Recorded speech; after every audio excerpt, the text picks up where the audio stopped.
বিয়ের পর থেকেই শ্বশুর শাশুড়ি স্বামী এদেরকে নিয়েই আমার দিন কাটতো। আমার গোটা পৃথিবী জুড়ে এনারাই।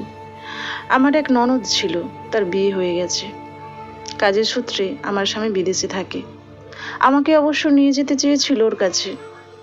আমার শ্বশুর শাশুড়ি বলে, এই তো বিয়ে করে ঘরে বউ আনলি, কদিন বৌমার হাতে রান্না খাই, বুড়ো বয়সে বৌমার সেবা যত্ন থেকে আমাদের বঞ্চিত করিস না। আমি বললাম, ঠিক আছে, তুমি তাহলে একাই যাও। আমার শাশুড়ি মা সুজয়কে বলে, তুই তো আসিস 6 মাস ছাড়া বাড়িতে। আমার স্বামী সুজয় কোনো কথাই বলে না। বরাবরইও এইরকম, মা বাবার মুখের ওপর কোনো কথাই বলে না। ও কাজে চলে যায়। প্রথম প্রথম আমার খুব মন খারাপ করতো, কিন্তু এখন সব অভ্যাস হয়ে গেছে। সকালের জল খাবার থেকে শুরু করে দুপুরে রাতে রান্না সবটা আমি নিজে হাতেই করি। তার মধ্যে শ্বশুরমশাইয়ের হাই সুগার, ওনাকে টাইমলি প্রেশারের ওষুধ দিতে হয়। ধীরে ধীরে শ্বশুর শাশুড়ির আমার প্রতি ডিপেন্ডেন্সি বাড়তে থাকে। আমি সব সময় তাদের খেয়াল রাখি, তারা কি খাবে কি না খাবে, কি পছন্দ করে কি না পছন্দ করে, ওনাদের ভালো লাগা খারাপ লাগা সমস্ত কিছু।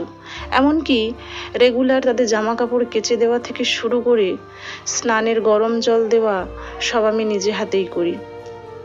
এর মধ্যে একদিন আমার ননদ শাশুড়ি মাকে ফোন করে, মা, আমি তোমাদের জামাইকে বলেছি একটা ফ্ল্যাট নিতে, ও ফ্ল্যাটটা নিলেই ওখানে চলে যাব।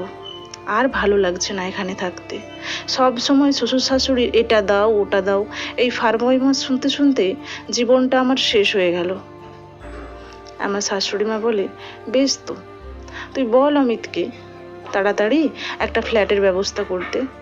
তোরও তো জীবনে শখ আহ্লাদ আছে, সব সময় সংসার সংসার করলে চলবে?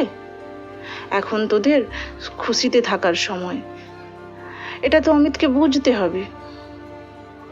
ফোনটা স্পিকারে ছিল। তখন আমি মায়ের ঘরটা পরিষ্কার করছি। কথাগুলো শুনে আমার বেশ খারাপ লাগলো। যেখানে আমি এনাদের এত সেবা করছি শুশ্রূষা করছি, সেখানে ওনার মেয়েকে উনি বলছেন শ্বশুর শাশুড়ি থেকে আলাদা হতে, শ্বশুর শাশুড়ির থেকে দূরে চলে যেতে, নতুন করে ফ্ল্যাট নিয়ে আলাদা থাকতে। এমন মানুষও পৃথিবীতে আছে? আমার শাশুড়ি মা কানে হেডফোন লাগিয়ে দেয়, যাতে আমি আমার ননদের বলা কোনো কথা শুনতে না পাই। এই ঘটনার সপ্তাহখানেক পর আমার ননদ আমাদের বাড়িতে আসে।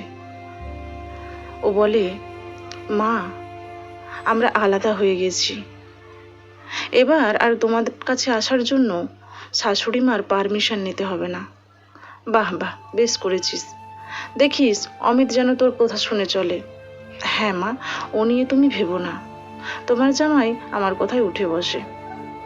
আমার ননদ বিকেলে বাড়ি যাওয়ার সময় আমার রুমে এসে বলে, বৌদি, বাবা মাকে দেখো। আমি আমার ননদকে বলি, হ্যাঁ দেখে রাখবো, ও নিয়ে তোমাকে চিন্তা করতে হবে না। এটা তো আমাদের মতো প্রতিটা ঘরের বউয়ের কর্তব্য, শ্বশুর শাশুড়ির সেবা শুশ্রূষা করা, তাদেরকে দেখাশোনা করা। তবে দিদি, তুমি কিন্তু শ্বশুর শাশুড়ির থেকে আলাদা হয়ে মোটেও ভালো কাজ করনি। সমাপ্ত। এতক্ষণ পাশে থাকার জন্য অসংখ্য ধন্যবাদ। ফিরে আসছি আবারও একটা নতুন গল্প নিয়ে। সবাই ভালো থাকবেন, সুস্থ থাকবেন। ধন্যবাদ।